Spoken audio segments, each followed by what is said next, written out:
पहलगाममधील बैसरन व्हॅलीमध्ये झालेल्या दहशतवादी हल्ल्यामध्ये जखमी झालेले सुबोध पाटील उपचार घेऊन आपल्या कामोठेच्या घरी परतले। त्यावेळेस या भ्याड अतिरेकी हल्ल्यासंदर्भात त्यांच्यासोबत घडलेली आपबीती त्यांनी सांगितलेली आहे।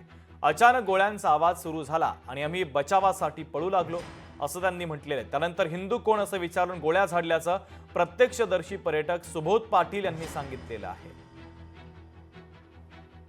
आम्ही सगळे घाबरलेले होते सगळे ते, आणि जो कोण बोलत होता त्याला ते शूट करत होतो। प्रत्यक्ष बघितलं, आम्ही सगळे घाबरलेलो होतो। मग त्याने आपलं ते कोण हिंदू कोण आहे कडेवजा कोण का एक ह्याच्यात नव्हते।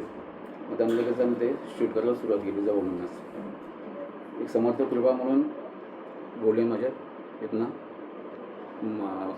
मानेला लागून गेली। ते मला माहीत नव्हतं।